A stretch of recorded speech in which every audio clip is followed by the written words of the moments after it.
Hello, everybody. Another Monday night with bees all day. I hope everybody had a good weekend and is ready to go tonight.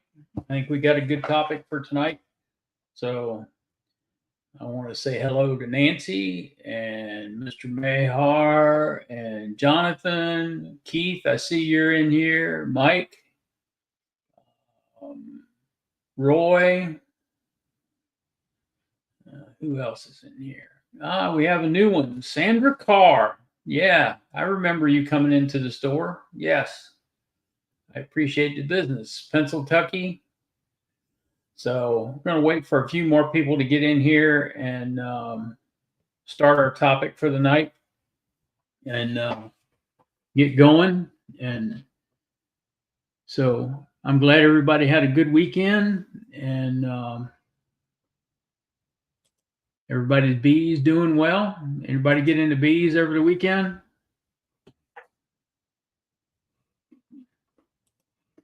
And the link is going to be posted at the top of the page. It'll be pinned. It is pinned at the top of the page.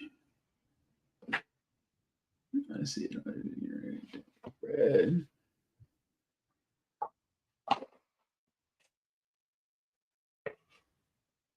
Who are you tattling on, Nancy?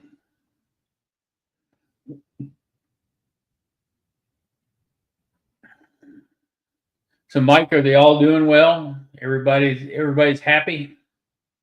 Hey, Randy, how are you tonight?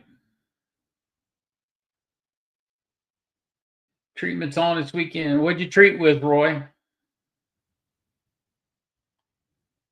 We put ApiGuard on this weekend. We put 30 milliliters of ApiGuard on all the hives except for two. We put 35 on them. So kind of a little bit of an experiment. So today's high was in the 70s. I was very surprised. Hey, Bill Lee, how are you tonight? At what a nice day we had, and it was a very productive day. Formic and OA, yes. You can get away with that up there. Russians are slowing down. No brood last for the last month, and semi-brood break. Yep. Yep. So your Russians shut down early then, don't they? Are they always shut down this time of year for you down there? Now ramping up the feed, start getting ready for the fall flow. Yep. Yep. I'm still getting stuff coming in from sunflowers. So I've been lucky in that respect. An acre and a half sunflowers did a lot for me. So I put a couple supers back on some hives to let them clean them up, and they packed them full of sunflower nectar. So queens and seem happy. I know there's honey in there, but I don't know how much to take this time of year. If you are a first-year beekeeper, Sandra, then you do not take honey your first year. I do have 2 boxes left, Jonathan, of Eco Dip. Star thistle is strong here. Yep. So we have a plant here that's blooming. I don't know whether it's a thistle or what it is. It's a deep white flower. It looks like a cone. And I don't know what it is. I guess the flower overall was about 2 to 2.5 inches deep and about an inch and a half, inch and a quarter, inch and a half round. Yeah, I know it says out of stock. I've got to update the website, Jonathan. So Sandra, I guess you heard what I said.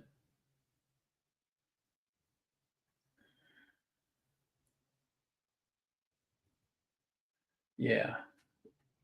So most of the bees in this area are in the dirt. Some of them still are bringing a little bit of stuff in. The flow was kind of extended this year because we had a long winter, and it's it's unusual for that kind of flow to extend. So, but it happened. So,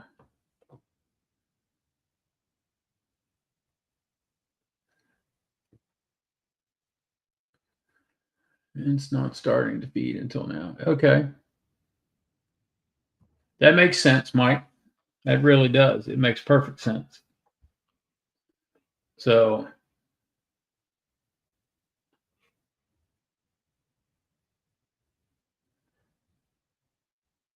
Nancy, are you in a dearth up there yet? Or have you been in a dearth all year? I know the last time you said something about honey, you said you didn't have any.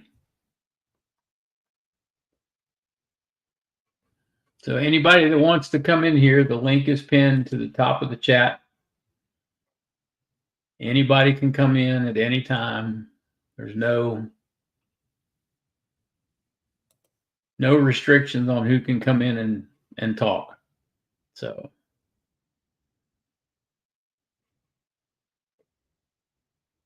I'm assuming, since I didn't hear anything from Charlie, that he'll be on here in a little bit. So I know I had a conversation with Mark Miller today. So I don't know if he'll be on tonight or not.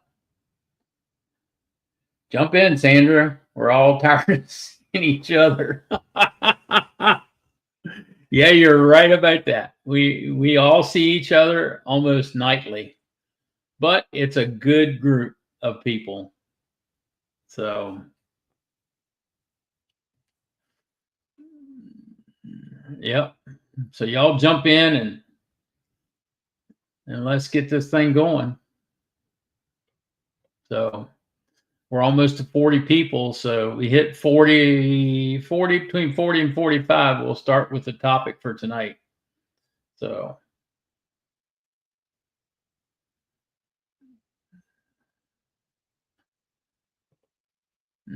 Nancy's being bashful tonight. Yeah. So Sandra, how long have you been a beekeeper?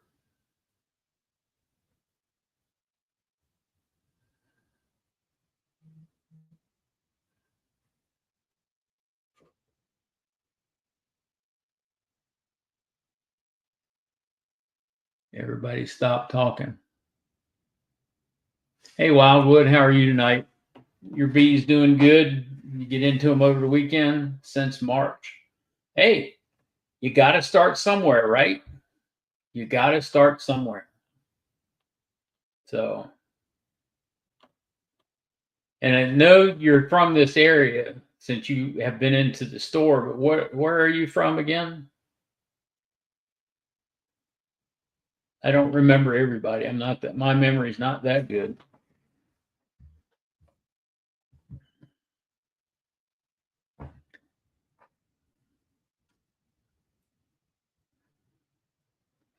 Need to find a good app for identification of plants. Yeah, there's a bunch of good apps out there for IDing plants, Roy.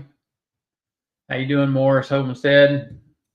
Um, Virginia Tech had one out that they use and they publish. I don't know if you can find it or not. You may or may not be able to find that. So I know if you send Virginia Tech pictures, they'll identify it. Just like if you send the entomology department at Virginia Tech, you can take a picture of a bug and send it to them and they'll identify it. There you go. Barker's Bees. Yes. iPhone 15. Can you get it on anything else besides the iPhone 15?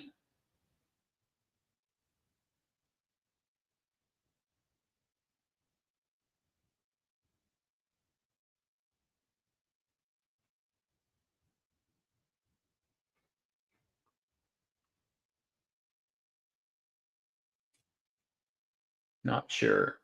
Well, I have an iPhone, but it's not in here with me because I don't care for iPhones. I'd rather have an Android. So, hey, Darren, how are you? Google's Lens works. Yes, it does. That's a good one.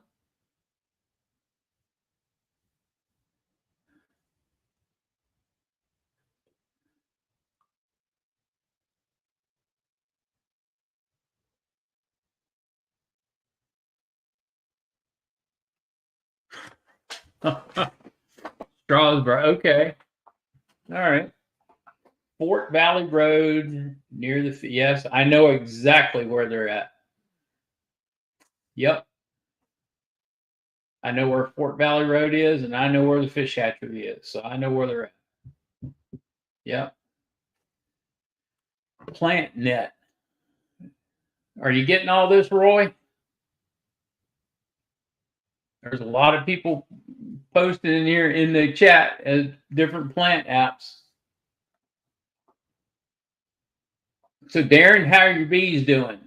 Did you have you treated yet?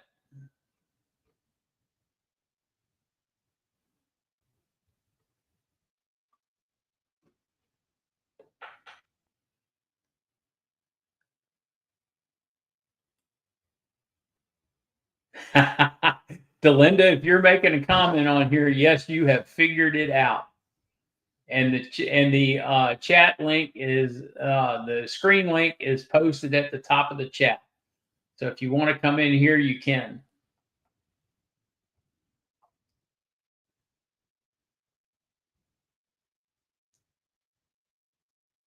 It works. Yes, it works.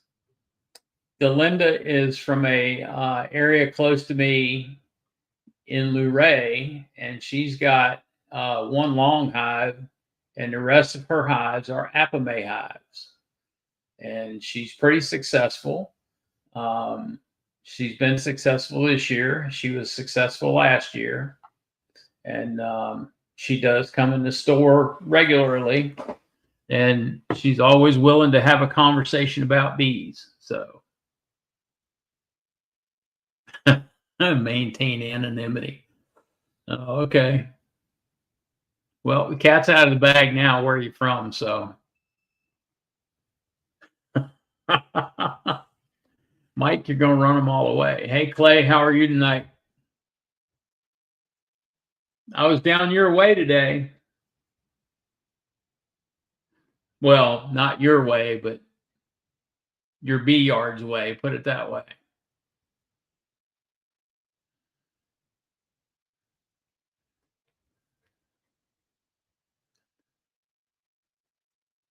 I was visiting a honey customer today down there. All right. So we have 43 people in here tonight. And so let's get started on the topic for tonight. So the topic for tonight is, when would you requeen? This time of year, or would you let her go until spring and requeen in the spring with the knowledge that you could sell an overwintered nuke when you did your splits? So when would you split, or when would you requeen? That's the question. When would you requeen?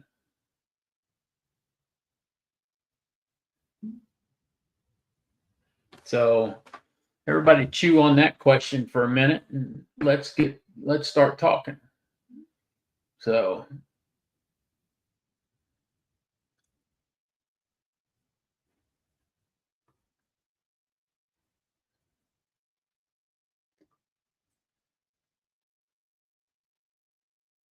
why are marlin virgins? You mean why are you making virgins? Practice on drones. Marking virgins. Yes. Cell builder in late May for me.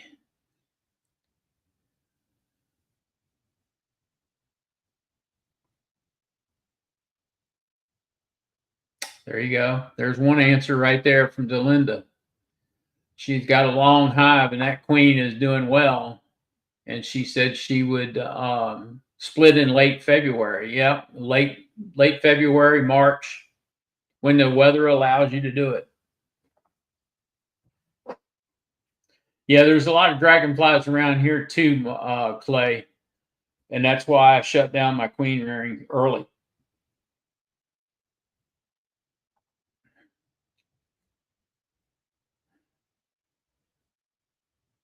No, requeening, Sandra. The hive has a queen, and when we talk about requeening, it's that you leave the queen in there that's in there until spring, and then you requeen and do a split, and that way you have an overwintered nuke, which brings money back to your apiary. If you requeen now, of course, what you're going to do, you can't do a split this time of year. So what you're going to do is you're going to crush that queen and introduce a new queen. So that's what we mean by requeening. You'll see that there's a lot of people on here that push their queens hard. Like if you live in the South, Georgia, South Carolina, Georgia, Mississippi, Arkansas, Louisiana, and Alabama, you don't have a winter. You have maybe a week of winter. And those queens are producing year round. So they requeen every year.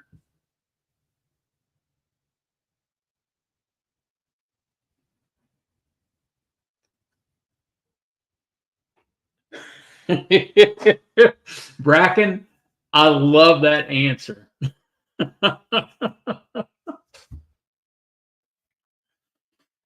So in the South, they push their queens hard and they are basically done in a year's time. Yep, let the queen go till next year. That's pretty much the understanding of the way it should work. Now, here in the Mid-Atlantic states, it's recommended that you requeen every other year, unless you're like Charlie or myself or Will or anybody that does demarays and pushes that queen really hard. We requeen every year, because that way that queen is sold off the following spring as an overwintered nuke. That's how you get overwintered nukes. Now, that's not to say that she's not any good to somebody else, a hobbyist or somebody like that, or a beginner that's just getting started. That's not to say that she's going to die in that or be done in that first year and not be a viable queen. Well, Nancy, if you had listened to what I was saying, you'd know. The question is this: would you requeen now? Or would you requeen in the spring, knowing that you could sell an overwintered nuke? That's the question.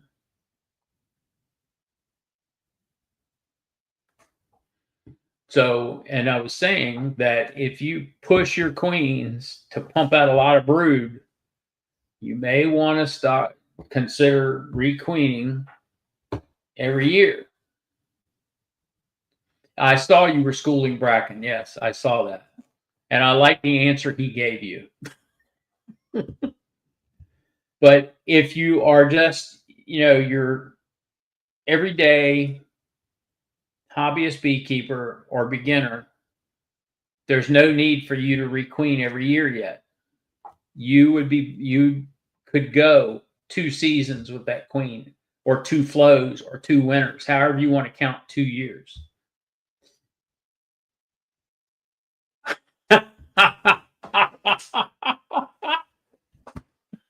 Oh, Roy, you're going to get me in trouble. So it's kind of the thought train here, especially on my end. I requeen every year. I don't requeen every other year. I requeen every year. Yeah, you were passing notes and you got caught. Hey, DC, good to see you in here tonight. He's coming as far as I know. Let me text him and figure out where he's at, because I know you want to bend his ear, right, Bracken? You want to tattle on Nancy. I can see that coming.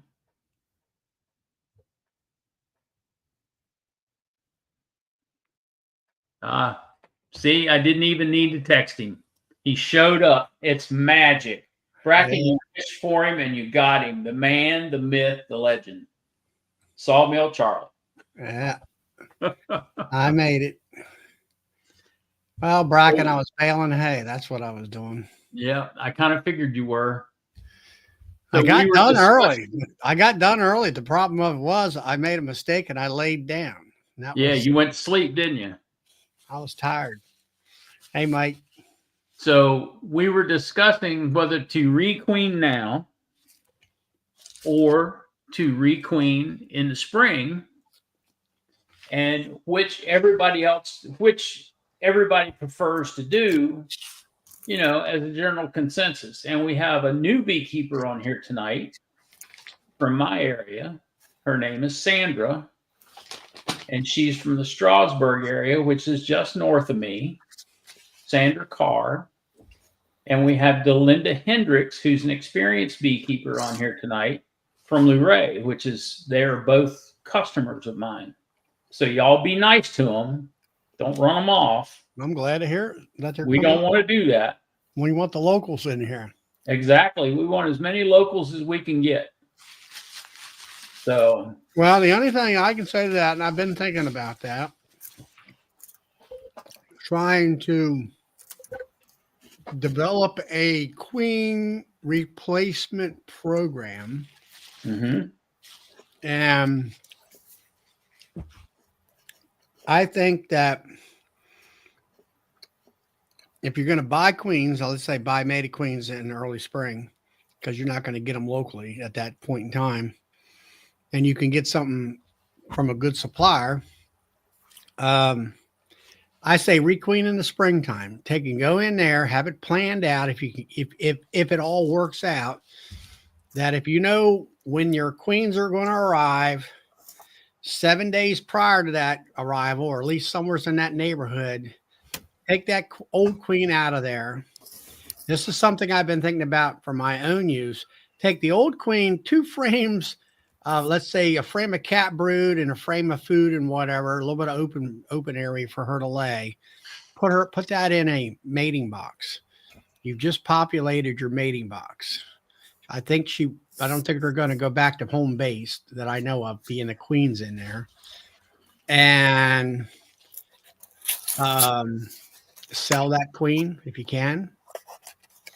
7 days. After 7 days, all the eggs and larvae and whatever is aged out. They can't make a emergency queen cell. Go back into that hive, frame by frame, shake all the bees off, cut out all the emergency cells. They don't have, now they're hopelessly queenless. Put that mated queen in that you just bought in there, and you'll have a 90+% acceptance rate. That's my plan. Now, I don't know whether that's all going to work, but. Now, that being said, there's a couple of different schools of thought here. And Charlie, you think you probably know where I'm going with this. There's a couple of schools of thought that says that the queen in her second year loses 40% of her reproductive rate. That's correct, because I had some bee professor out of Texas told me that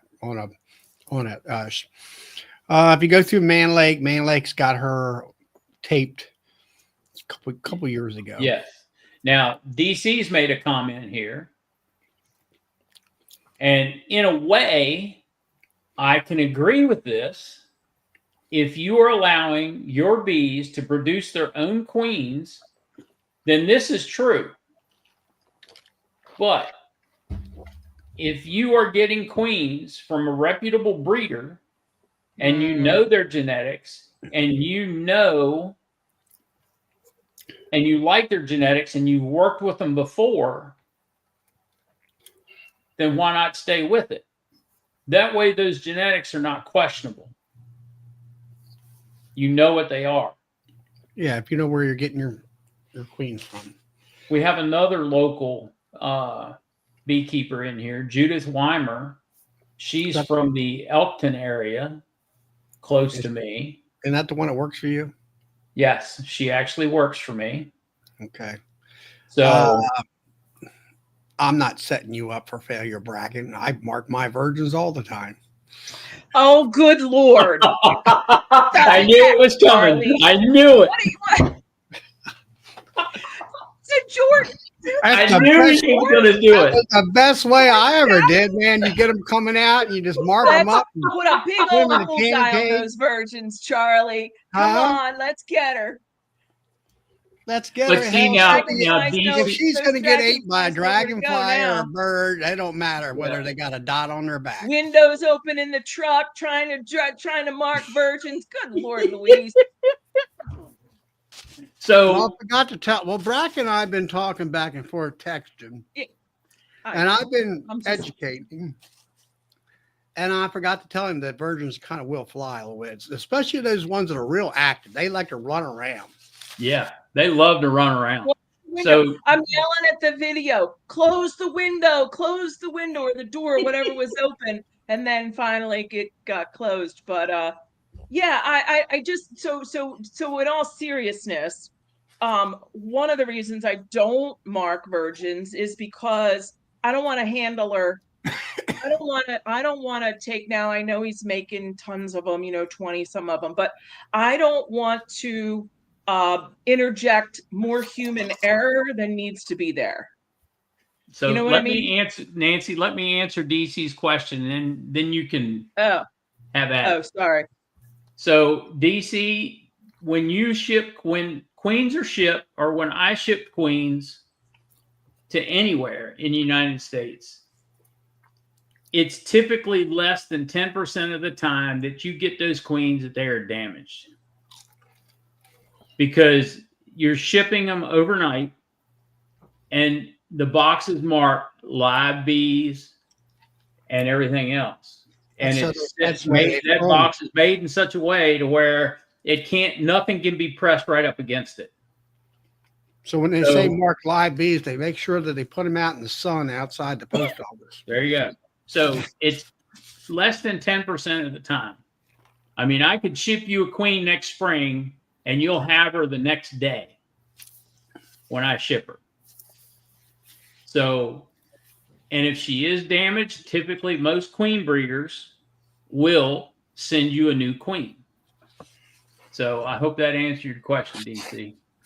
Even Ryan marks his queens. Queens, yeah. Virgins. What's wrong with marking a virgin? Well, so two things. One is, why put a bullseye on her for the dragonflies or who the birds or whatever? Why give them more to see? Two, and most importantly, is you run the risk of damaging her. You do. So, I mean, things that Ryan said on these videos, make sure you don't, paint the antenna or paint something else. Oh, the wings. You don't paint the wings. You make sure you don't get paint on the wings. You make sure you don't get paint on top of her head, and you make sure you don't get paint on her abdomen. Yeah, just don't even mark her till you got one that's laying, because she may not come back. Find her. And you can't find her. Come on. But anyway, I just had to giggle about that marking the virgins, and I thought, where the heck did he get that? And roundabout, here it goes back to Charlie. He got it from the professor right here. Yeah. Back to Charlie. Oh, well. All right. So Queen Bee has a question about temperature control when you ship. It's on a plane, and that plane is a freight carrier, and they do not temperature control the back of that plane. And a queen bee, if she's got attendants in the box with her, they will surround that queen and they will keep that queen warm. So that's why when I ship a queen, there's more attendants in there than is actually necessary to get that queen where she needs to go. Because I want to make sure she gets there. You're getting free bees along delivery with it. trucks. I mean, DC, you can't control it. That's all there is to it. Yeah. I mean, they're going to airship it. You're going to have FedEx or UPS, and they're going to throw it on the front porch like any other box. They don't care. Mm. And that's just the way it is. Yeah. And I mean, how else you're going to get bees? Even if I want 20 queens out of South Carolina, it's the only way they can do it, you know? The only thing is you can be vigilant to be there when that truck arrives. That's right. For the And what Brian, it's like worth, you said, Brian said, raise your own. That's what I've been doing, raising my own. Yeah. And I've been kind of experimenting with that to go along with getting them mated. In the beginning of this year, I started walking the virgins in right as they hatch, within a day of hatching. That most of the time it kind of worked, but then I already knew that it takes 4 to 5 days for that queen to mature before she's going to go out and get mated.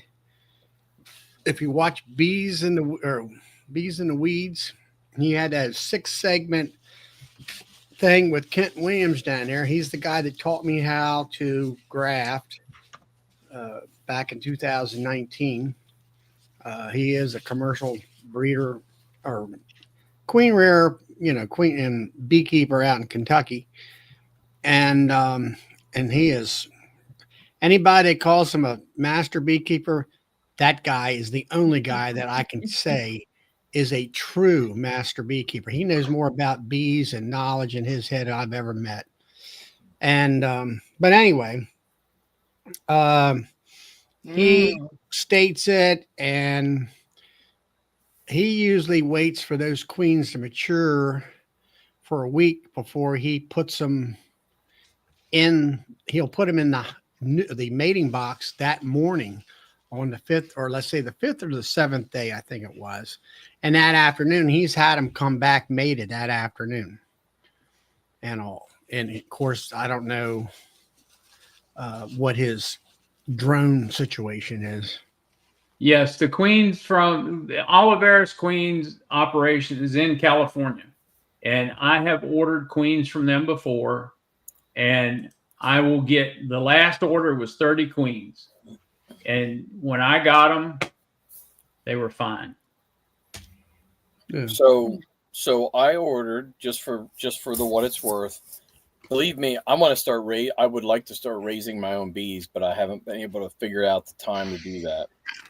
But I ordered 55 queens from California the second week of May, and they came through, and I didn't have a single one dead. Nope.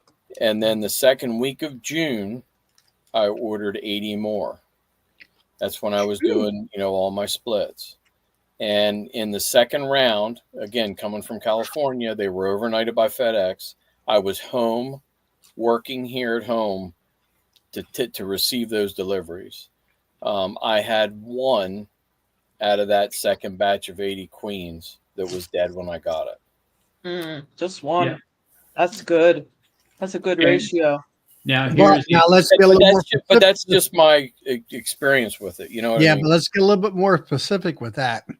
Yeah, came now, in DC, you're right. in- That doesn't mean they're not damaged, but you're absolutely right, DC, because if you get a queen cold and they go into a dormant phase, and when they come back, there's damage inside that's been done. You're right.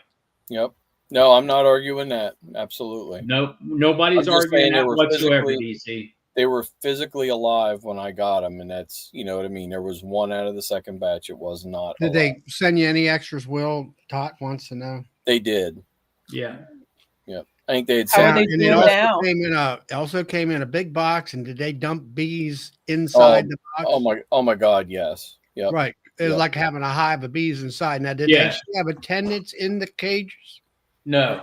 They did not. They were the little California cages, I think they call them, the little Yep. wooden California cages, and all the attendants were on the outside. The queens were in there by The themselves. mini Oh. cages. The mini Californias, yeah. Where's it at? DC, Well, it Tiny doesn't seem Creek- like you're arguing. Like It just that one? doesn't seem like you're arguing, DC. No, nobody's arguing about anything. Yeah, it We're doesn't having a seem like it at discussion. all. Yes. DC, you're good. What So, are those queens doing now, Will? This many weeks, perhaps? How many, weeks in? What's your ratio now on those? Well, Or- I have had some problems with. I've had more problems than I like with putting Mhm. making those splits, putting them in colonies, or requeening. And guys, I'm going to tell you, probably almost 25% of them have been superseded. mhm. Mm, So Andrew, Uh. right, from Tiny Creek, I am going to have another queen rearing class this spring and at the store, and we're going to do it in April, just like we did last time. And if you want to come down, you are more than welcome to come down to the store for that class. It's a 2-day class.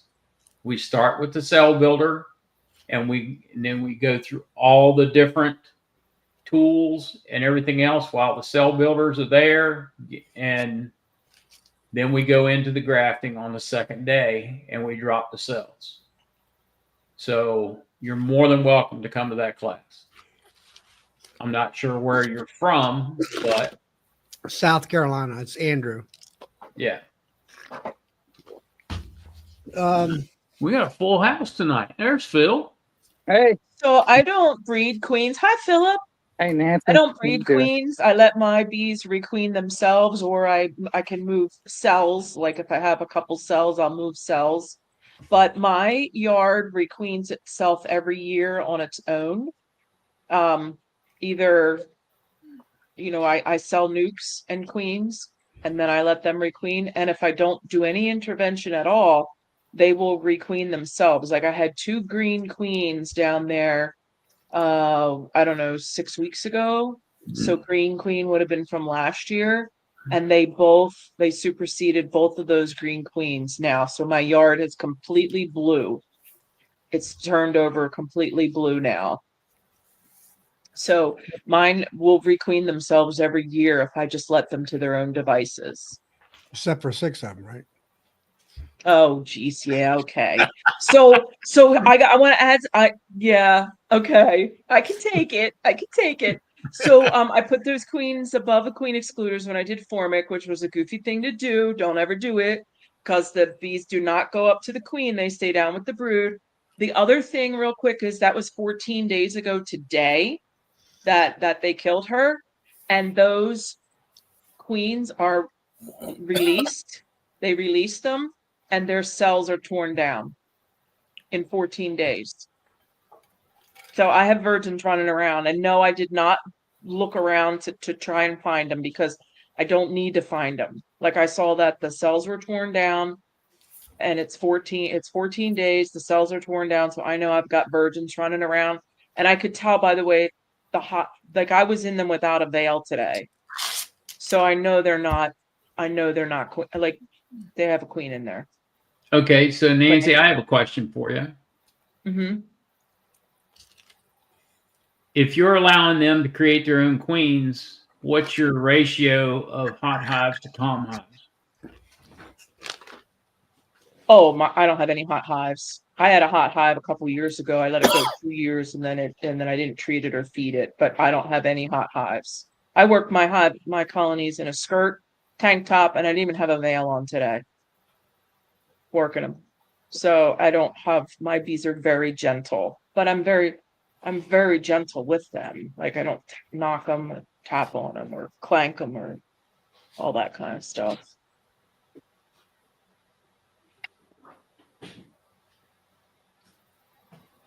If I have a hot colony, or if I have one that would, for me, is a little testy, like I had one chase me up to the house the other day, and their queen was out on a mating flight, because the next day I went in, 2 days later I went in and I found a laying virgin, or a laying queen, and I clipped her and marked her.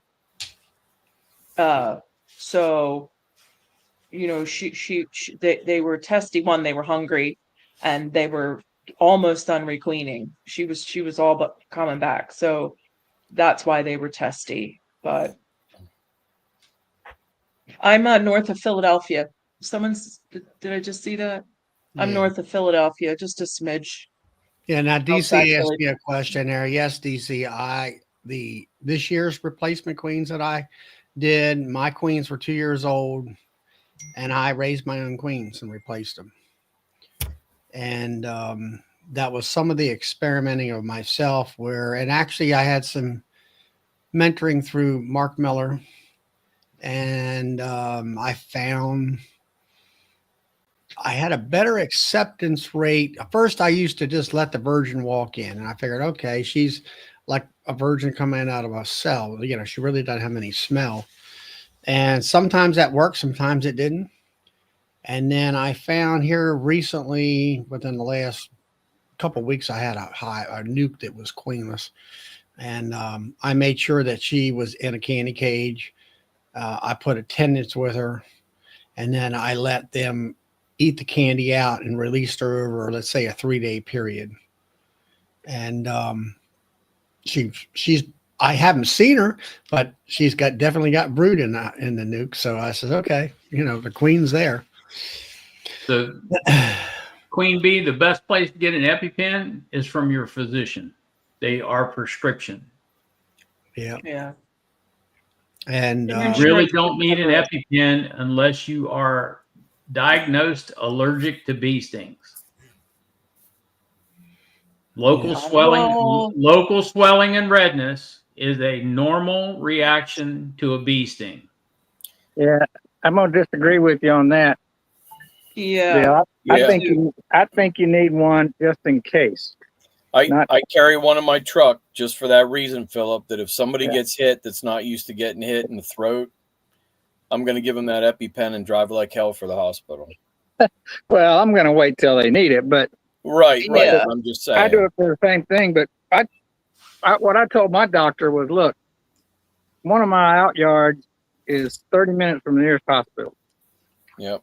So if I get jumped on by and get 30 stings and start having a reaction, I need something to give me some more time. Yeah, DC, my doctor, she knows I'm a beekeeper, and she updates mine every what is it, 2 years, I think. So yeah, they have no problem giving them to beekeepers, especially if people coming on site, like to buy bees, or if you're, have mentees or anything like Yeah. that, or like Philip that lives, is 30 minutes away. I think it's prudent. I would caution you against saying it's for people that come on site. Tell them it's for you, Yep. and that's your choice whether to Yep. use it on somebody else or Oh not. yeah, no, she just knows I'm a beekeeper. Yeah. She doesn't. Yeah. She don't know any of those details. But Yeah. the details are for us, like Yeah. knowing that we have people come on our site. She don't know anything about that. She just knows I'm a beekeeper, and she prescribes, and my insurance pays for it. Because it's going to be a prescription in your name. Yep. I mean, Phil, have you ever got hit enough that you have had a bad reaction? Nope. The worst reaction I've ever had is a black eye. That's the worst reaction I've ever had. I did something stupid, and I took over 30 stings the one night. But Clay, that's never going to happen, and you will never see that.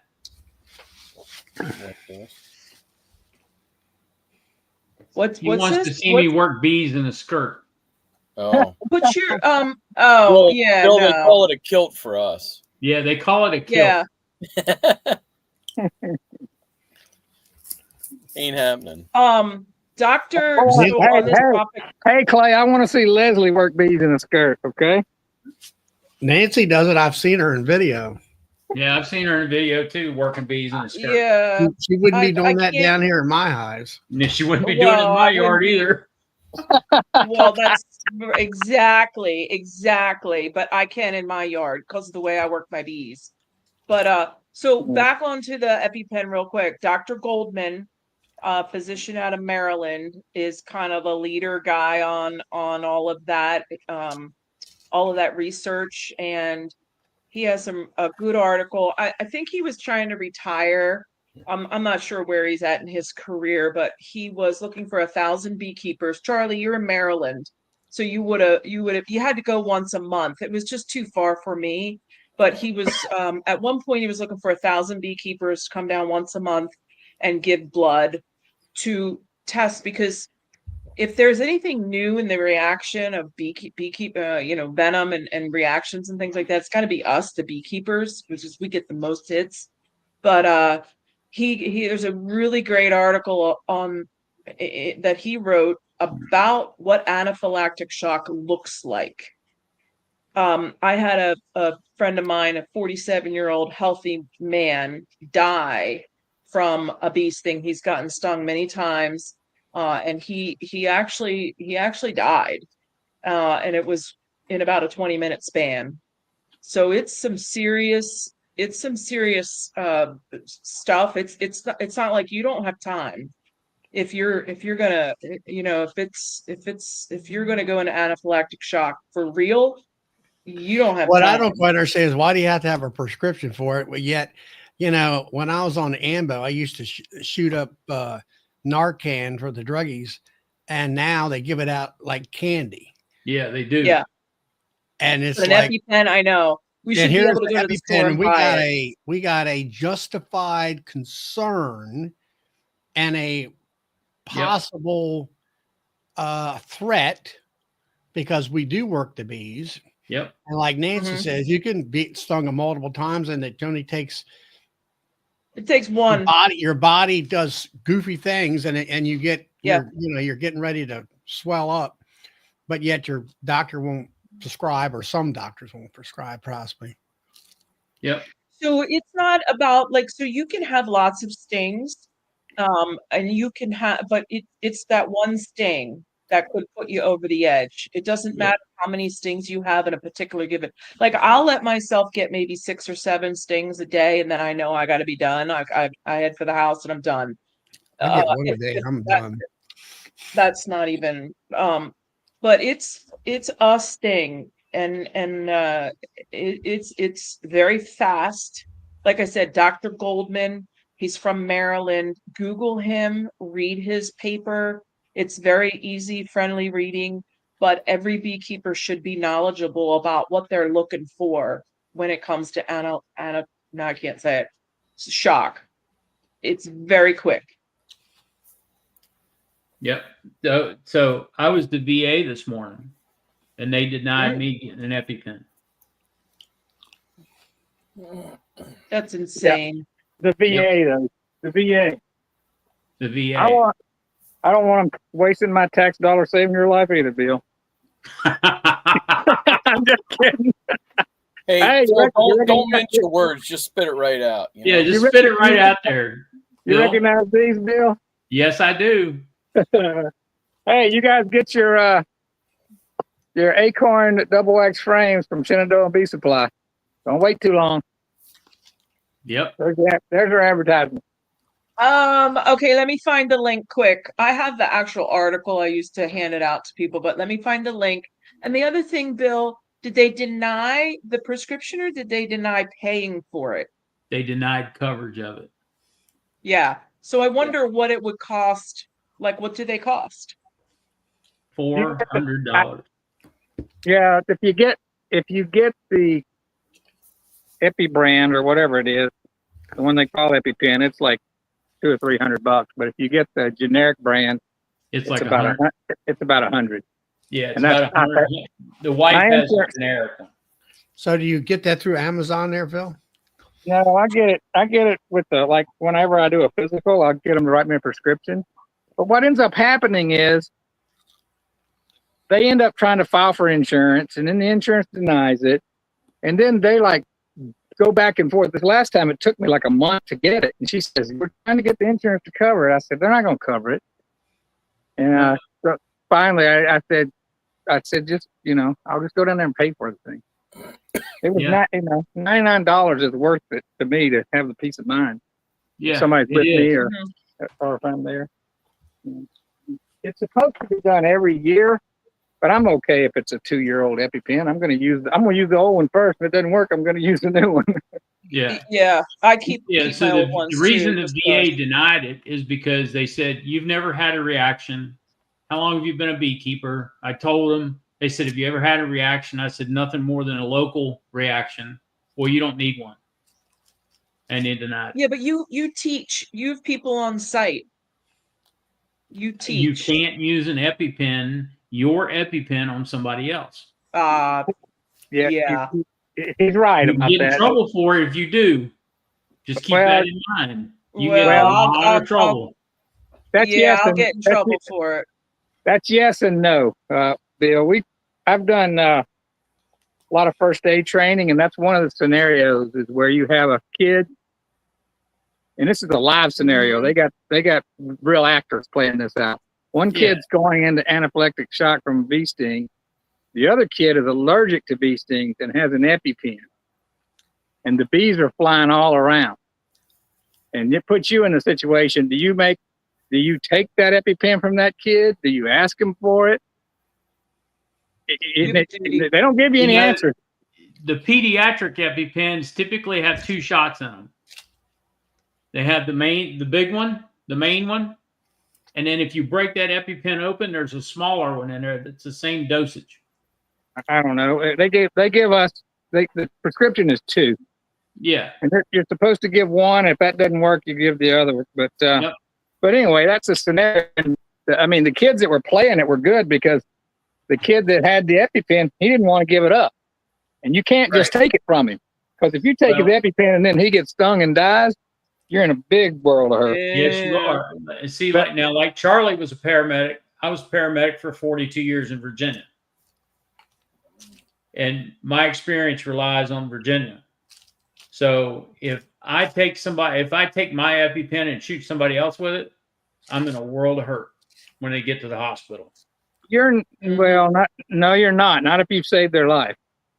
It depends on that. Goes back to the doctor. Depends on what the doctor wants to do.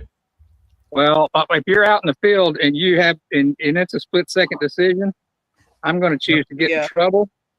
And it's not, and I'm not even going to worry about that the world of trouble, because I'm saving their life. I'm not worried about whether I'm going to be in trouble. And Texas, if you are it's the same laws with like giving CPR.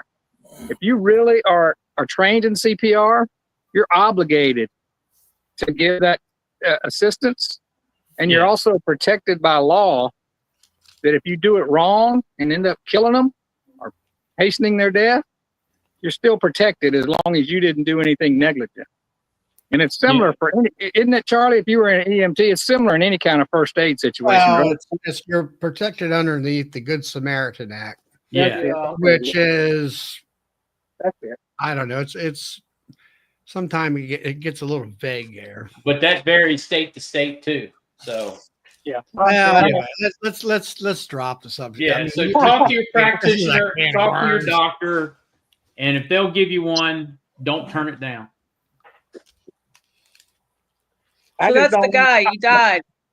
He died in February. I just don't want people thinking out there that if you have an EpiPen and your buddy's there trying to catch his breath, don't say Bill told me I couldn't help you. I was going to get in trouble. Yeah, but just if you use your own judgment there. Yeah, and if you think you need an EpiPen, talk to your physician and see what they tell you. Yeah, that's really the only way you can get one. Yep, you have to go to the doctor to get it. Otherwise, carry a bunch of Benadryl with you. And liquid Benadryl works faster than the pills. So this is the guy, and all I can find now is his obituary. Died in February, but this is him from what does it say here?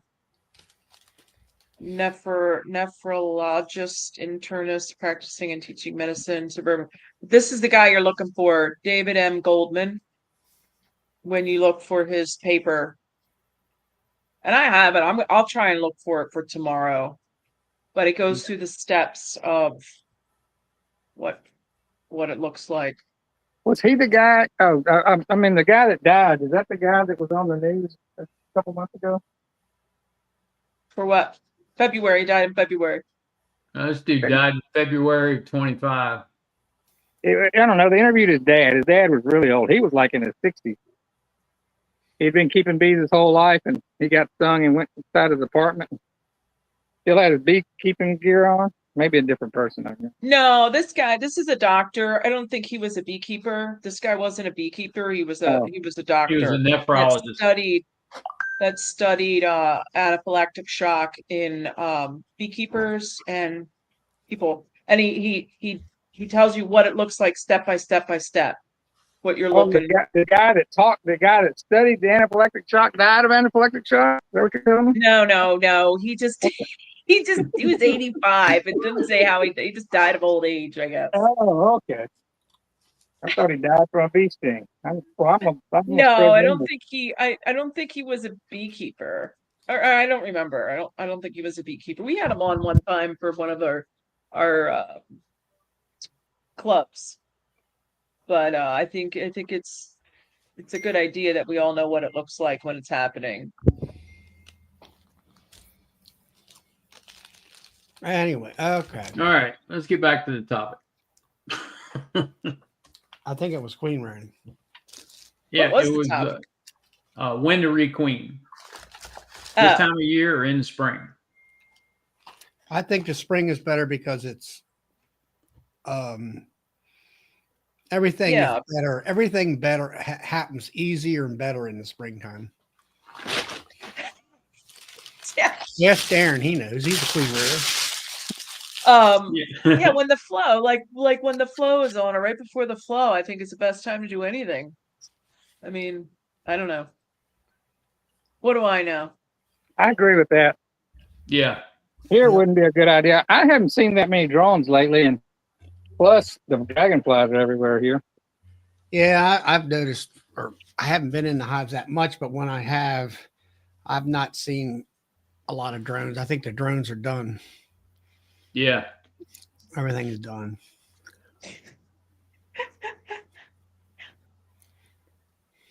That guy from Colorado is being funny again. He's our designated comedian. Is that Zavada? Who? Zavada? Zavada? Oh, You you mean still have a lot Brian? of drones. You mean Brian?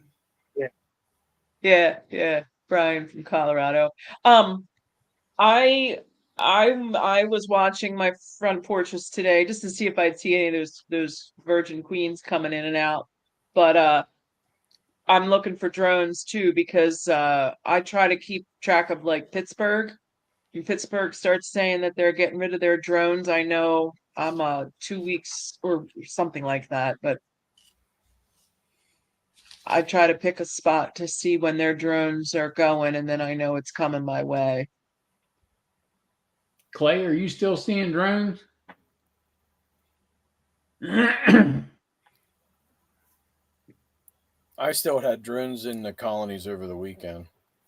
Not as many, but still had some. I've got a couple of colonies that got drones in them still.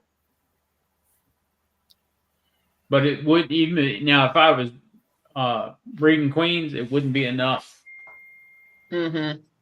to breed.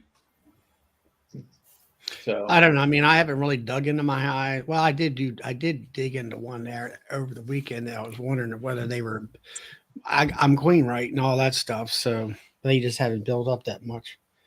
But I haven't, like I say, I got drone frames in there. Man, there ain't no drones in there for sure. It's all been packed out with honey right now. yeah. Weaver's in Pittsburgh. Okay, cool. Well, let me know what you see out there. Is y'all's weather crazy this year?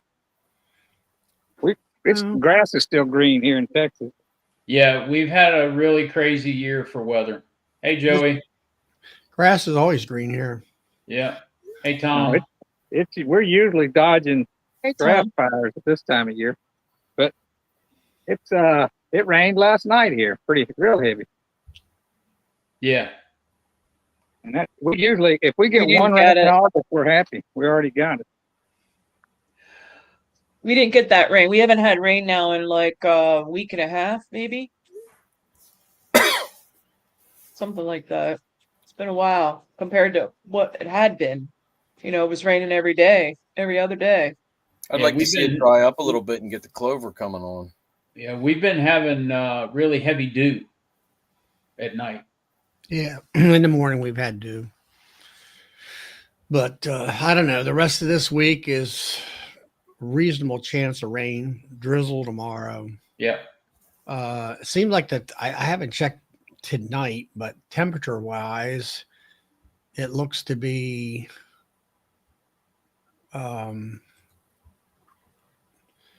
let's see. Well, if you look at the month thing, it's 80 and then 75, 74, 77, 80 during the daytime, which is great. I think I put my April guard on last Thursday, I guess it was. So I got a meeting Wednesday night, so I might do that tomorrow evening. Yeah. Push it All a couple. we've got is cloudy the rest of the week. Cloudy and rainy possibility type of thing. No, I'm not seeing rain till Sunday. I'm not seeing any rain until next Thursday. Hold on, bump. On the local forecast, it's got tomorrow, it starts out at 20%. It goes 20, 30, 40, back down to 20 on Friday. Yeah. And then it's stating during the daytime temperatures 85 tomorrow, and then 81, 82, 83, 84, 86 on Sunday. And I don't know. I mean, Will and I have talked about it a little bit, and it seems like, I mean, I don't see any bearding when it comes to apricot. Yep. Nope. You know, None. I dropped 35 grams on my neighbors. I think I could have went with 50 grams, you know, because of this past week being pretty cool. Yeah. And all that, and not had any problems with those bees. Yeah. And all. There's Eldridge Shiflet. You know him? That's a new name. Eldridge? No. Eldred, where are you from? Eldred. Oh, I know. Yeah, he's a customer of mine too. How are you? He owns a business. He lives in Elkton and he owns a business in Baltimore. That's Elkton, Maryland? No, Elkton, Pennsylvania, or Virginia. Elkton, Virginia, and he owns a business in Baltimore. And there's another one that's local to me. Baltimore. Boy, you got all kinds of new folks coming in, Bill. Yeah. Yeah, they're coming out of the dark, Piper here. out of the shadows. Yeah, they're coming out of the dark. There you go, Charlie. There's some bearding I'm for you. glad to see it. Yeah, there's some birding. It took me a little bit. We got a little cool down today. Yeah. I don't know. I was out there baling hay right in front of these beehives here, and they were active today around. Normally they are at 3 o'clock or so. They're active and all. They're flying some, and I've been doing like Nancy does, just leave the grass grow up in front of the entrances, and that. Oh, did you see that one? I did a short little. Well, you've been talking about it here for several months, and which helps with the robbing situation. Yeah. It kind of gives them, what do you call it? Camouflage, I guess. Yeah. It hides that entrance from the robber. For one year, so I think this is the second year I'm doing it. I my little mower, I got a zero turn. So I didn't use my little push mower anymore. And that's how I used to just push in front of, just go past real fast and loop around and come back and push, whatever. And then with my zero turn, I'm like, yeah, that's not happening. And then I realized that the robbing had significantly decreased when I didn't cut the grass. Now I cut it, on the sides and the back or I don't even have to cut that because where I stand, Yeah. I put leaves and stuff and just, it's kind of, I don't even have to mow around where I work the colonies. Yeah. So you're not stepping on snakes and whatnot. But Now, Eldred, have you been up here at the sawmill? I mean, you sent that used cooking oil guy. That sounds familiar. Somebody either told me about you or you've been here. I He's tell a them, customer of mine. Yeah. I think maybe you told me about him. He's gonna Yeah. retire in your area or whatever and Yep. take up bees and stuff. Yep. He's already got a couple of hives down there. So he's doing really well. no, robbing is opportunist. They just Yeah. rob because they can and they're bored.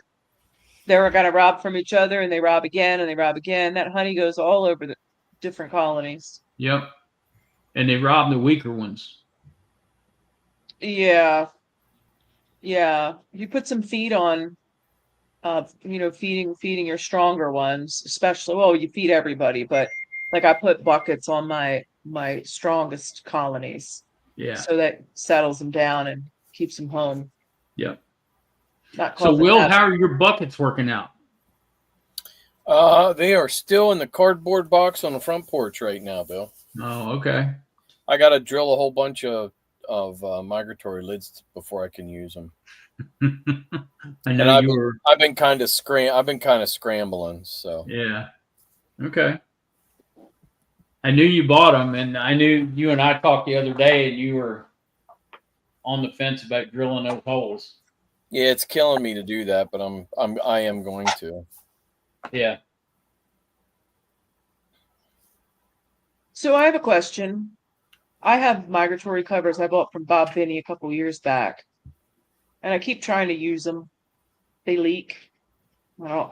So I thought, well, let's try use them again. So I put the migratory cover on, and then I put my bucket on top, and they were all over the place. Like the bees were all over that bucket. So I flipped it around and put the empty super on it again, and then put the lid on. But I can't just have buckets on top of my colonies because the robbing that was going on. So how do you when you use buckets, how do you stop that robbing? Did you fill them up the whole way before you flipped them?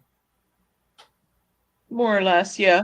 Yeah, I let them do that gurgle thing, My understanding inside. is, and Nancy, I'm just getting ready to start into it, but my understanding is you got to fill them up as much as you can, so when you flip them, they pull a vacuum quicker. But I'm sure there's somebody on here that can comment on it. So I vacuumed them into the hole, like I flipped it straight into the hole and then, set it down. But I just thought, man, this is just too much. I was uncomfortable with it. I ended up taking them off and putting the regular, empty supers over top of them and then Nutella. So I still haven't. So if you want some lids, I got some lids for sale. Yeah, they have gaskets. Yeah, they're the plastic ones from not the screens. They're not the screens. They're the plastic ones from Greg or Benny. I'm not sure.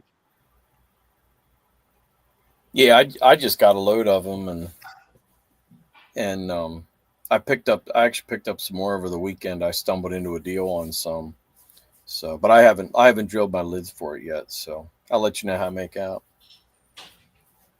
Yeah, Russell, you can either reduce your entrance or you can put a robin screen on and close the 2 regular entrances and open the upper entrance on the robbing screen. That cuts down on robbing a lot. Yeah, Todd. I just didn't like them at the colony, period. I didn't like them at the colony, period. Like I get what you're saying, Todd, about but they're at the colony. Like they're there knowing it's not gonna take long until they go in the entrance. Well, Reflectex is a gasket for your migratory lids. Not if I were to use them all winter, I would use the Reflectex, but honestly, I haven't been able to use these migratory lids since I bought them 3-4 years ago because I just have, I don't know, just keep having problems with them. Are they sitting? Are your hives sitting flat? Because I know if it's leaning a little bit, it won't draw the right vacuum and it won't seal good. Something about the lean of the hive, it tilts the bucket a certain way, or it tilts the bucket. And if your lids aren't perfectly flat down on top of that super and they're warped a little bit, it'll mess it up too. Oh, I can see that. Yeah. I have screen bottom boards, so I really don't pitch mine. I do a little bit, but I don't I don't run solid, so I don't have to pitch them the 2 degrees.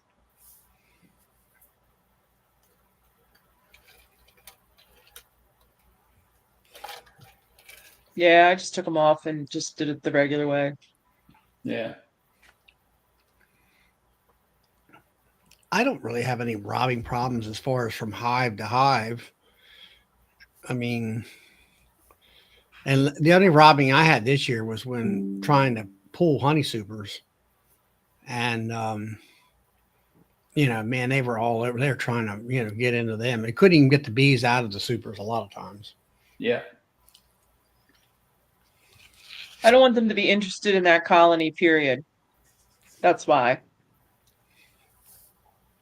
Because it's only a matter of time until they work their way to the front. That's why I use Pro Sweet. They can't smell it. Smell it.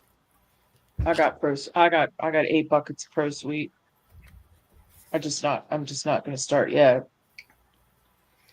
I mean, I use it more for special feeding a hive on the row there, and I use a quart jar, put it on top of the inner cover, and put a box up on top. Yeah. And close it. No problem there. And then I use it maybe if I wanted to feed 2 frame mating boxes. What I've experienced was prior to that, I took a little pint jar of regular sugar water. That little 2 frame hive was attacked and killed in 30 minutes. Mm-hmm. And they're, after that sugar water, they can smell that. And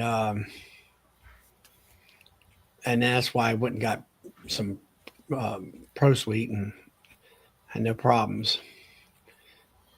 Yeah, Brent, I run 8 frames, so I can't sacrifice in hive feeders. I mean, I do feed inside rapid rounds, or I can't do frame feeders because I'm already down to 8s. But yeah, I mean, you run 10s definitely. It's trickle feed, drench feeding, and trickle feeding. Yep.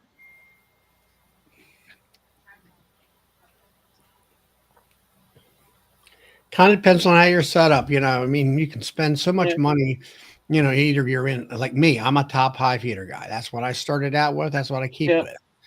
Yep. And then, like Nancy says, they talk about frame feeders well, then you got to open the hive up in order to fill the darn thing up. And then you got bees all over it. You don't want to do that.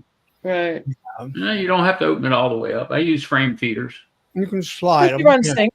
You run singles, frame feeders make more sense.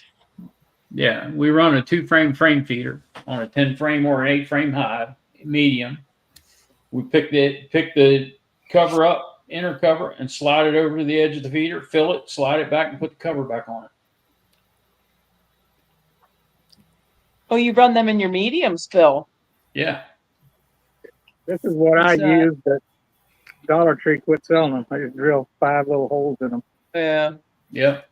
Dollar Tree quit selling these, so I got to go to something else. But this fits inside a medium frame because the feeder shim has a medium box. $1.25 a piece, and they're 2 quarts each. Yeah, Keith, that's what I do. Being I live at my colony, I live on my apiary. I have I do some buckets, but I do the rapid rounds. But I just use a empty super box, medium. One All thing I winter have that I put. I have figured out that those Hive Alive bags work pretty good. I put a couple on hives. They work pretty good. What'd you put on? Hive Alive. Um, Yeah, and you can put them right on the frames, right? Right on Yep. top. Yep. you talking about them bags? Yep. Yeah. Yeah, Yeah, I don't think that's a Ziploc bad bags. idea. But I had to see, go like, tear 'em like all Mark said, he said he's a poor boy. He uses freezer bag. You do the same thing with a freezer bag. Yep. Yep. Yep. Mix your own stuff. Yep.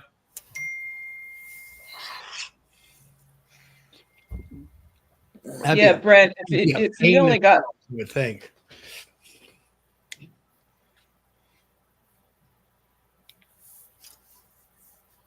oh, there you go.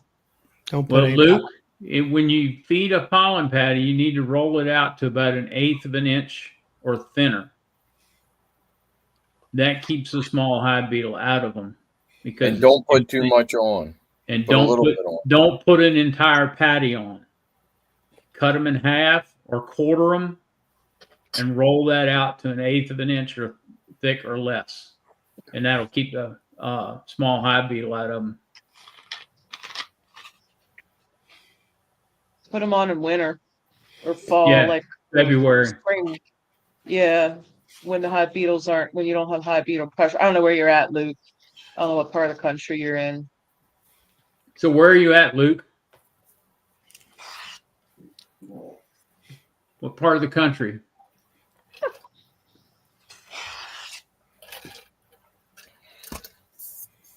Maryland. Okay, so you're up there Whereabouts? near Charlie. Where you? Oh, Where you there at? you go. What county you in, Luke? What county in Maryland, Luke?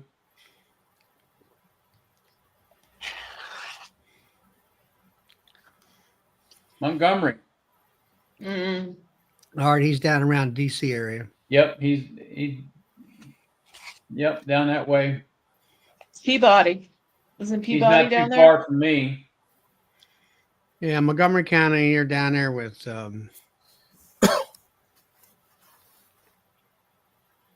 oh, I think, Peabody. Oh, Ryan. He's down in Charles County. Oh, okay. Montgomery's kind of looking at DC would be I think in the upper right hand corner, around the 1 o'clock position. Yeah. I think. Well, we're glad to have you, Luke. Yes, you'll still have to feed some, Sandra. You need to keep an eye on the stores. Start checking stores around the middle to end of December. And when the cluster gets to the top, then you need to start feeding fondant until about February.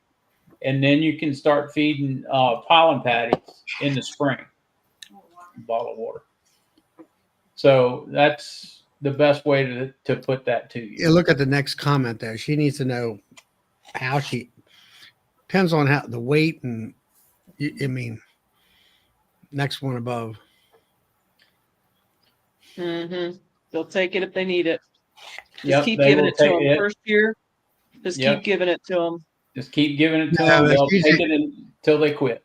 She's asking how to know if they need feed. Well, if that cluster is at the top of the hive, then you need to feed them. If you can look in and you don't see the cluster of bees at the top, and there's very few bees at the top, when you look in, they're still down in the hive. Okay? You If can they're also coming up, there will be more bees at the top. You can tell. heft the hive if you Just feed. Just feed and feed and feed and feed until they don't take it no more. The first year beekeeper, all they need to do is feed. Yep. They'll stop taking it when they don't need it. Yeah. Especially about First year is not going to understand all of those little intricate things that you learn after 3, 4, 5 years. But first year beekeepers, just feed until they don't take it no more, and then switch to Hive Alive fondant after it's 55 or below. Well, the main mean- thing is like in September, you want to put whatever type of feeder you're going to use. Feed them until they won't take it anymore. That way they have enough to get through. Yeah. the- Yeah. First You see, year. that's a big thing for me. And I always tell people, a lot of them will say, well, I'll put a quart jar on there. And I'm like, Mm-mm. going, Here in going this area, you feed liquid until it's 50 degrees or below for 3 days. Once you're at 50 degrees and below for 3 days, then you switch over to fondant. but what I was getting at is Michael Palmer up there. A quart jar restricts the feed going into the hive, and that's why I use a top hive feeder where it's like it comes in so fast, especially with 2 to 1, that they'll store it more so instead of use it right away. And but you'll like also lift the back of the hive up with one hand. If you can barely lift it up, then there's plenty of food on that hive. So 21st bee, you're talking about going in the winter, you might want to plug them out. But Yeah. that's queen issues. Brent, it depends on where you're at in the country. I got stung messing with these bees. Can feeding so much trigger swarming? Not this time of year. No. Depending where you're at, of course, we all got to say that. But you're gonna swarm. First couple of years, they're gonna swarm all the time. They're gonna swarm all of it. You got to learn swarm management. Mm-hmm. Yep.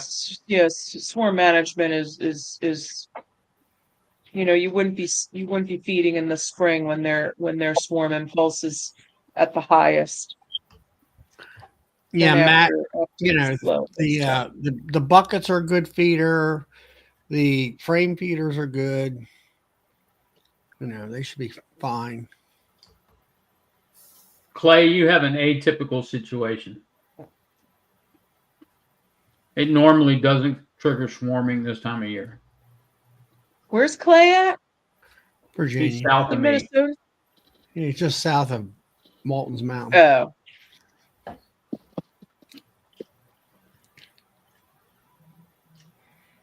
Got me right there.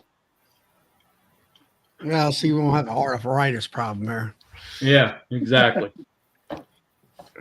Oh man, I got stung on the back of the The other hand. day, all I wanted to do was take one of those feeder shims and switch it out for a different one. And I got over there and I said, well, I can just go out there like this. And I didn't even get up my hands on the box, and one hit me right on the side of the eyebrow. And then one hit me on the calf because I had shorts on. And you didn't have a veil on? I didn't have nothing on. I was just going to switch out that box. He was just going quick. He was Yeah. going to do something Going quick, just quick. quick in and out. I had to go get all geared up just to get one stinking box off. And it didn't have frames in it. It was just a feeder shim. Oh, well. Phil, we all make that mistake.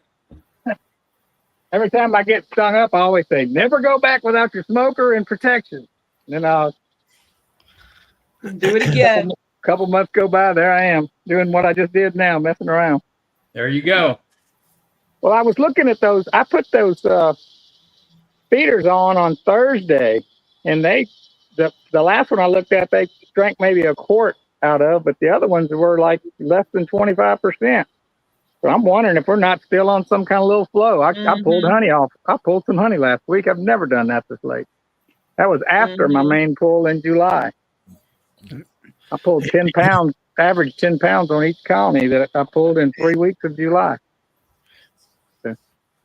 Now, Matt says he had 0 swarms and he tripled his numbers by splitting and made a good honey crop. Well, Matt, the main thing of it is you had 0 swarms because you did the splits. You pulled that brood out of there and Yep. you probably put comb back down in there. Yep. You gave her additional space to lay. So that's what Oh. triggers the swarming.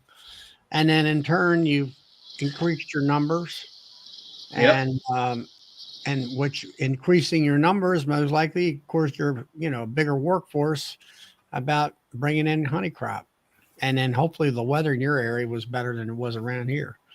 See, Dan Weaver made the same mistake you did, Phil. Jeez.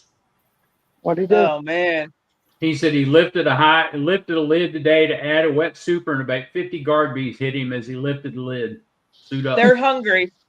They're hungry. That's Yep. what I would say. That Weaver, you. Well, that yeah, if you sounds just like took they're- their honey away, that tends to put them in a bad mood. Yeah, it is. Yeah, Matt or Tom, that's for me, feeding is around the. I don't No, know, she was a let's first say year around the beekeeper. 15th She's of pulling September. comb. She's pulling comb. She's just my first years. I just tell them feed, feed, feed. It gives them Yep. practice, and they don't know half the things to look for to stop. So it's better to err on the side of a new beekeeper, second year beekeeper. Just feed. Dan said he was geared up, but they were looking for blood. Yep. Oh, gee, they're hungry. They are were hungry. Hangry. I got stung on the back of the hand last night. Man, that hurt. Seems So like right they now, hurt. the only bees that we're feeding are the packages in the swarm that I've got in the yard. Those are the only bees Oh, I we're got feeding. feed on everything. Yeah, I was gonna say I'm I- feeding everything. Not I yet. don't have any First chance fall I flow. get. I don't have a fall flow at all. When supers come off, the feed goes on. Some take So, the like I torch. said earlier when I started the show, that acre and a half of sunflowers has been a blessing to me because they're bringing in nectar and pollen from those sunflowers. So, That was the evil plan, right? yep, that was the evil plan, so I wouldn't have to feed as much. Yep. The thing of it is, with that pollen coming in, they ought to be brooding like crazy. Oh, yeah, they are. I got some hives right out there now, and I mean, they're that many bees up on the top frames in the third Yep. box. When I'm throwing them April guard cards in there, I'm just kind of giving them a toss. And like, of course, when I've been in there, it's here comes a storm, and they're like, "Hey, the storm's coming. We don't want you opening. Get up. out of here. Get out of here," Yep. and all that. All right, I'm gonna go. All right, go. Nancy. I have Nancy's got Robin time. Underwood. Yeah, I got Robin Underwood on tomorrow night talking about lanternfly honey. All right. Robin from Penn All right, State. sounds Good night, cool. Nancy. So Nancy's Good night. on tomorrow night at 7:30 or 7. Okay. So everybody tune in to her channel tomorrow night and have a good time Robin with Underwood. Robin. All right. Bye, Thank you, Nancy. Bracken. Bye, Nancy. Tap, tap. Catch, catch. There's our Utah bee man. Yeah. What's up, Yeah. guys? Bracken. Nice catch, he says. So, Bracken, you're located close to Salt Lake City, right? um, I was trying to figure out where you and Jed and oh, Glade, there it goes. where you guys are you all close to each other or way all across the country? No, Jed's like probably 2 hours south of me, Mm, and then let's see, Glade is probably 4 or 5 hours, but he's kind of southeast. He's out there a ways. And then I'm about an hour north of Salt Lake, so I'm about 15 minutes from the Idaho border. okay. Yeah, I didn't, I know you guys have your talk show, and it was like trying to figure out weather and, lay of the land out there. Yeah, it's crazy. We live in quite the different areas for being in the same state. Yeah, I mean, I presume that the different areas in that state, like like desert and like glade down there, looks like to me. Well, even you is dry. Yeah, Glade's probably for sure drier. I would say he's drier, and his winters are a little bit colder and longer. I think his elevation's a little bit higher. I don't know what he's at. We're at like 4,500 feet. I think Glade's probably 5 or 6, I would guess. And then Jed, he's probably about the same as us, but he's down there. He's in a fairly populated area. There's a lot of people down in that area, a lot of houses, it's straight mountains on one side, and then it goes into solid houses, and then it's mountains again. So, Bracken, I got a question for you. What's up? How did you get connected with a broker when you started doing pollination?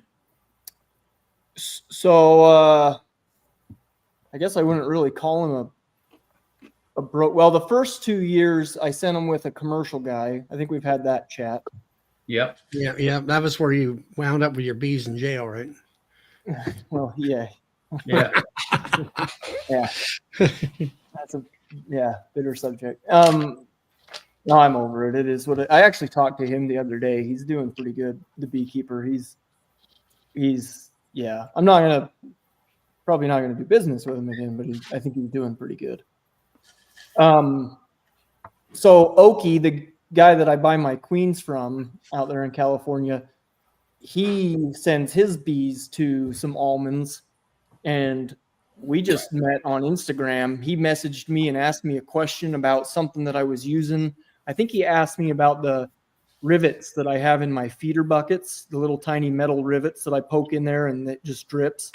Yep. He was asking me about those, and him and I just started talking, and next thing you know, I ordered some queens from him, and then I just went out on a limb and was like, hey, you take your bees to California, or he lives in California. He lives in Chico, California, surrounded right by the almonds.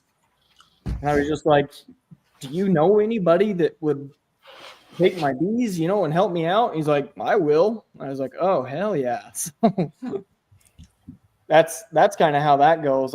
He's not really a broker. I mean, I just took him down there and he added them to his bees and took them. And So if somebody wanted to get started in pollination, getting hooked up with somebody that's already going out there would be the best way to do it. yeah. And he was, like I said, he was already out there doing it. And now, granted, he doesn't have to ship his very far, right? Like he's right there. He moves them down the block or whatever. He doesn't even have to move them most of the time. He's so close to so many almond fields. I'm sure his bees, anywhere they are, get to the almond pollination. Okay. What kind of money were you making off almond pollination last year? Don't go into specifics, just generalization on that.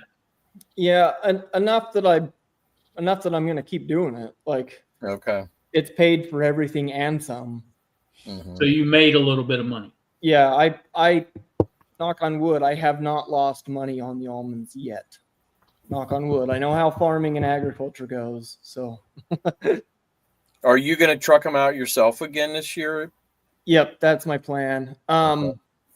Few different things that I'm going to do this year. So I trucked them down there, and then part of our agreement that I had with Oki, where he's a queen breeder, he needed bulk bees, right? He buys bulk bees from commercial guys. He just goes to their colonies and just Shakes them. shakes the crap out of bees and gets tons of bulk bees. And so he told me, he says, well, let's work together. He says, let me shake your bees, and then that will take off some of the costs that I put, maintaining your hives and because he fed them, he maintained them, he put pollen patties on them, he treated them for mites. You know, he did everything. He just added them to his stock. And so I think he said he shook like 80 pounds of bees or 90 pounds of bees from my bees. Good Lord. And then he took that off of the check or what he was going to bill me, you know, his labor costs. And you was saying how many, 50 hives out there or something like that? Yeah. I can't remember exactly how many I had out there because my mentor, Brad, he sent a few with me. But anyways, then they were getting full again. And Oki said, what do you want to do? What do you want me to do with these bees? You want me to shake them again, or do you want me to split them? And I was like, split them. Let's split them. So Brad actually took a load of nuke boxes, went for a road trip, took the nuke boxes down there for Oki to split. And then I went down and picked them all up when they were done and brought them home. But this next year, I'm not going to have him split them down there because not that the ones that he split aren't doing good, because they have been, but the ones that I brought home and split here are doing better. Now, again, his aren't doing bad. He didn't do bad at splitting or anything. I think my opinion is we had young queens, you know, that had just hatched and whatever, and then I put them on a truck and trucked them for 700 something miles. And I think that might have, I don't know. That's just my opinion. I don't know. You see the comment I put up there, Bracken? Yellow leaf. Wait, the yellow leaf one? Yep. Gum tree. From what I heard, it spreads through orchards pretty good. The next few years might be rough. Yeah, there's always something. Yep, there is. That's farming. Yep, that's farming.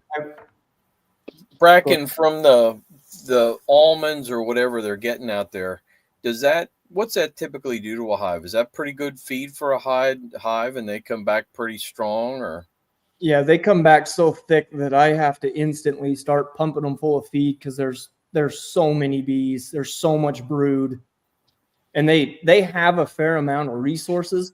And I don't take any of the almond honey or anything. I don't extract any. I just leave it all in there, and almond honey is terrible.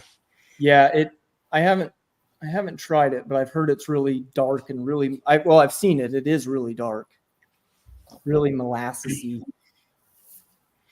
I know that watching the videos there with Kent Williams stated his bees, the ones came back from almonds, were good, I guess, because of the pollen and stuff that they were getting out there.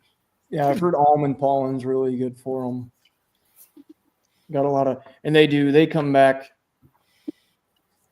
I haven't had a hive. I mean, I've had hives that are obviously weaker than others. That's farming, right? You send a bunch of cows on the mountain to graze, you're going to get some that find better spots, and they're just better.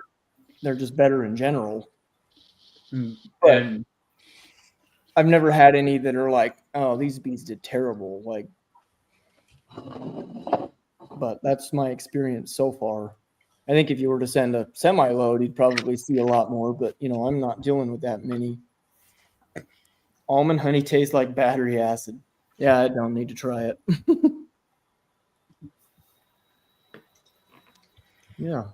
Yeah, Charlie, that guy, I've been listening to him. That's a video that you listen to 15 times and keep a notebook next to your side. Yeah, he taught me how to graph back. I thought I knew a little bit about bees until I watched him, and now I don't know. I don't know anything about bees. Yeah. Now, he is a EAS master beekeeper, but I was at the class that year down in Knoxville, Tennessee. I went to learn how to graph down there. And some woman said, well, you're an EAS master beekeeper. And he looked at her and says, lady, he said, that was just some day that I happen to know the answers to 2 or 3 different tests, or whatever. And that's that's his attitude. He could care less about that status. It's but not you listen to them first 3 videos, when he talking about all these different things, And I mean, it's like, where do you find all this information at? And I mean, it's really, pertinent, good information to really know. Yeah, it blew me away. I was like, oh my gosh, like this is a gem on the YouTube. Yeah. Yeah. But he is a down to earth guy. I can tell you that right now. Talking about Kent Williams. And Luke, if you want to listen to the videos, Bees in the Weeds. It's Bees in the Weeds is the what's his name? Jason, is it? Yeah, if you go to the Bees in the Weeds website and go to his playlist, he has a playlist that has all of Kent's videos on it. Yeah. So you don't have to sort through all his other stuff. His stuff looks pretty good too. I've watched a few of those, but I've been watching more of his Kent Williams stuff. Yeah, I found that the first videos or videos 1 through 3 are really great. So Brad, Cajun Homestead, I guess missed the first part of the conversation with you. He wants to know how he can get into sending bees to almonds. Where's He's in Louisiana. Louisiana. Find somebody who'll take them, but you almost got to have at least. I mean, how many bees does he run? Do you know? Do you know how many colonies he has? He's got 100 or more. Yeah, that's good. That far, I mean, I've sent about. Well, you figure Bruce down there in Alabama, he sent out at least 50 of them. Yeah, maybe 100. But he had a guy there that he hooked up with, who sends a tractor and trailer load out, and he more or less filled the trailer out. Yep. Yeah. So Brad, how many hives are you running? I've had a few that you could send out on pollination. How many? I've had a few reach out and they're like, I got 3 hives. How, I want to send them to California. And it's like, don't waste your time. Not worth it. Yeah, it's not worth it for the beekeeper that takes them or, the truck. It's just, if you can't send 4 or 5 pallets, but that's just Bracken's opinion. That's another thing too. You got to be palletized. Yep. Yeah. They got to be clean. They got to have, you can't have shitty pallets. They've got to be nice pallets, because if they go through the bee inspection and they get rejected, I guarantee if a beekeeper got rejected because of your hives, he would be livid. Oh, yeah. Now, that was like Bruce, I believe, when I was watching him several years ago, he had brand new pallets, and he wants to send 50 to 75. Yeah, that's a good number to send for sure. Yeah, You just got to find somebody that you trust that'd be willing to take them. I don't think, my opinion, I mean, I'm pretty close. I'm only 700 miles away. It takes me 12 hours to get there to drive, which isn't terrible, but from Louisiana to there, that's a truck. That's a haul. That's a haul.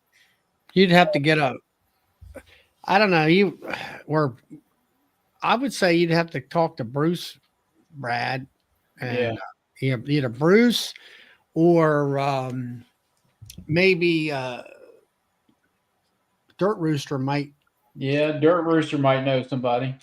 He has guys in his area that do this kind of stuff, so he would know somebody he could point you. This is what you do. You get on Facebook, you start reaching out to anybody that you know that has bees, and at the worst they're going to do is tell you no, or the worst they're going to not. Just start fishing. Just start putting lines out there and. Facebook's got a commercial beekeeper page, I think. Yep. There's a couple different Facebook groups. Yep. Yeah, there's quite a few Facebook groups that are commercial guys, and there's sideliner ones. That'd be maybe a good one to look into, some sideliner ones, because then you might get a few people that would tally together and yeah. So how many pallets are on a truck? Oh, there's 400. I was gonna say there's 100 pallets plus on a truck. Yeah, 420 Depends on the truck too a little bit. Yeah, the truck size, whether it's got a drop deck or not. Drop deck, or how many axles it's got. Normally it's 408 colonies or somewhere around that, and it can go up if it's a drop deck, I think. Yeah. Yeah. It can go up an extra layer higher. Yeah, they stack them 3 high on a regular deck, I think. Is it 3? 1, 2? Yeah, 3 Yeah, Todd says between 100 and 102. pallets. Pallets. Yeah, not pallets. Yeah. Yeah, 100 to 102 pallets. And then Dan talked about might find somebody out of Florida. Yeah. Yeah, then you're gonna have to get the truck driver to stop again and leave route. Yeah, that'd be you almost really That'd be need to find sketchy. somebody that's leaving out of your area. Area. The thing of it is, though, stop. like Brad, untarp. two things you got to have. Number one, they got to be on 4 ways. Yep. And number 2, you better have a Hummer bee to load them babies. You ain't gonna do it by hand, that's for sure. Nope. Yeah, it's what's his name, Brad? Yeah, Brad. Cajun Homestead. Shoot for it, man. I mean, if that's what you want to do, make it a goal and do it. Don't let any of us tell you you can't do it. Right. But it's not easy. I mean, I'm fairly close, and luckily I got lucky with Okie with my connection down there. Like that was a blessing. I got lucky there. That was tough, but all it started was a conversation on Instagram, and then worst they'll do is tell you no. If you know people that do it, ask them. Yeah. Find a commercial guy. Tell him, he's obviously, if a commercial guy takes it, he's going to take a chunk of your money. But if you're doing it for the money, you got to get more. I do it because it helps, it boosts my bees quite a bit. They're not here in Utah freezing to death with the snow and the cold, and that, and I do make a little bit off of it. So that's a pro. But even if I didn't make money off of the almonds, I think I would still take them down there because the way my bees come back, they're a lot better off than just staying here in Utah. So, Bracken, have any of your bees learned how to surf yet? No, but some of them are quite liberal and they don't like to work as much. Hey, I didn't say that. now that was good. That was a good one. Yeah, So they're a little bit lazier than they were. I just So you got some woke bees, huh? yeah. Yeah, they're well, not like you they're say, not sure. Bracken. It ain't what you know; it's who you know. If you ever, Yeah, you they're got not right sure if they're people. bees anymore. They might be dragonflies. They haven't decided. So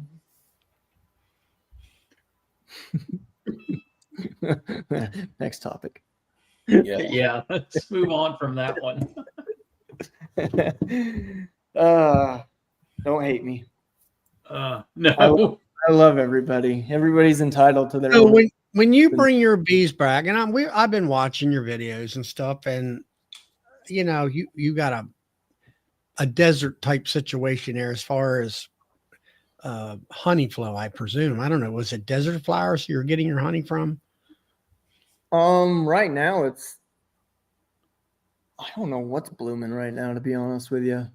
It's mostly alfalfa. I found out we have linden trees, which are the same as basswood trees. Yeah, that's what they are. So those were a big bloom. But right now, I mean, we got thistle, milkweed. I think milkweed's done blooming, but the thistle is still around. There's quite a bit of clover around, like little white Dutch clover. Yeah. Well, but I'm not necessarily in the area. I'm in a desert, but it's all irrigated farmland. Well, I mean, there is some dry land around, but it's mostly farmland, and there's not a lot of like native plant. You know what I mean? It's a lot of. Yep, that'd be sweet. That'd be a good. Yep, that's what you should do. And then pick my bees up on the way. Yep. You could finish out his truckload, right? Yeah, then I don't have to drive down there and do it. Yeah, perfect. He That only works needs about out 350 hives, and he can pick yours up on the way. perfect. So Even Dan wants to know, what is your average moisture percentage when you extract?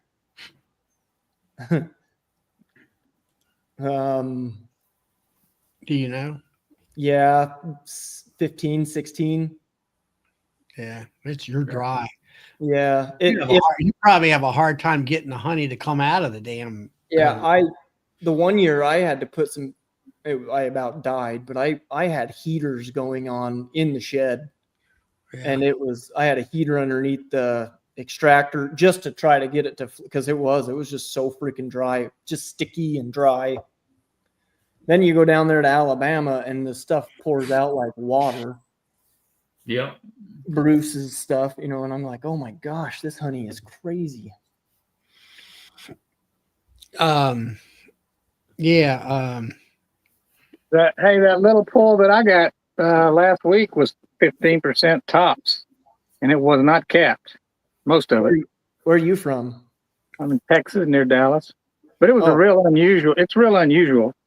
I never got a pull at this time of year. We've been getting lots of rain this year, but yeah, and it's pretty darn humid here. Not as bad as over where Bruce is, but it's still pretty humid. So that I talked to my neighbor. My neighbor's got this weather station. He's a full-time farmer. That's what he does for a living. And I asked him, I says, what does your rain thing says?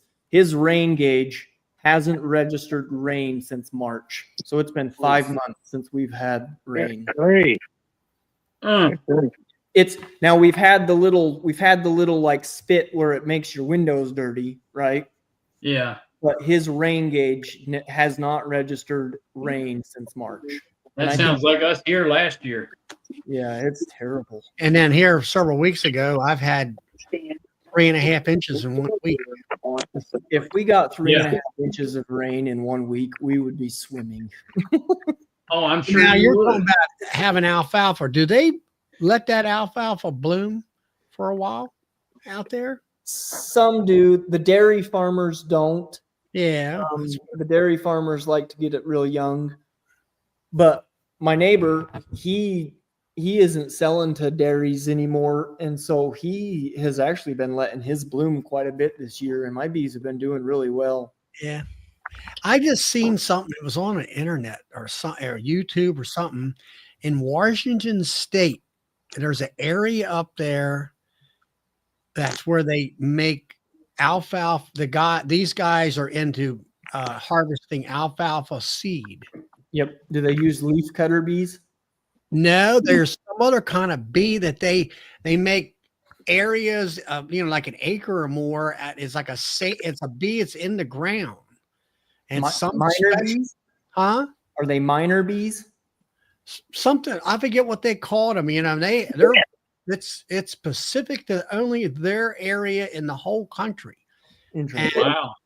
And they were showing that you had a bloom. Let's say this is your bloom, the stem where the pollen would be, and this bee will actually bump it, and then it kind of explodes the pollen out, because the way it hits that flower bud, where a honeybee does it, and they don't really particularly care to want honeybees in their area. They actually have a law stating you can only have a certain amount of honeybees in their county or whatever it is up there. I saw that too, Charlie. Those bees nest in the ground. Yeah, but what kind of bee? What was the bee they called it? It was some Mark Miller's telling you what it's a alkali bee. That's it. Yep. That's it. Alkali bee. It was quite, and they go out there and they have a sandy ground, like it looks like a golf, a trap like for golfing or whatever. And they have a wheel with spikes in it. So, and they go across that and put all these spike holes in the ground for all these bees to go into the ground and nest. And I forget how many, it's like 100 little hives in a square foot. And they were going to put a road through this area, and they got they say, hey, is a truck going to go through here and kill our bees? And they were serious about it. The government actually had to bring in the entomologist and have these. He had a hoop around the truck, and there's these wind socks going around. It looked like something out of a movie or whatever. Yeah, that's it. Man Max movie, and they're going down, seeing how many bees get captured in the nets to say, hey, you can either build this road or not, because they don't want they're very protective towards your bees. Oh Yeah. yeah. They were proving that the bees fly low to the ground, which means that a lot of them would get hit by cars. Yeah. That's what they were doing. But yeah, that sounded like California to me. All it takes is one person to say there's something endangered there. Shut you down. Well, they weren't endangered. They just were trying to protect the life of their bees because they're using them to, be able to get this alfalfa to seed so they can harvest it and all. Yeah, my I neighbor. think a third of the country's seed come from this area. That's a lot. Yeah, Yeah, that's it is. So, but anyway, I found it really interesting. I found out that bees like onion flowers. I've seen a bunch of bees. I should have videoed that, but an onion is a 2-year, like if you plant it, you can harvest it the next year, or you can leave it in the ground, and the next year the head will seed out, and that's when you get the onion seeds out of the top. And when it flowers like that, the bees really like that. They were all over it. They grow a lot of onions out here.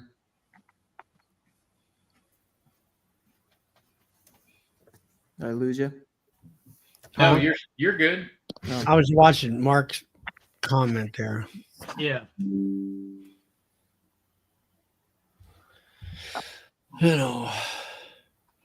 So Mark was saying that the honeybee isn't good for pollinating alfalfa. They slip in, get the nectar without setting off that trigger.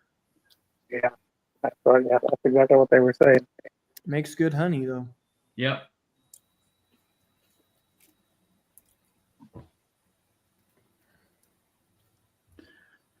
Well, everybody, it's 3 minutes to 10. And if you've enjoyed the talk tonight, smash that like button. If you haven't subscribed yet, please do so. It keeps us around a lot longer.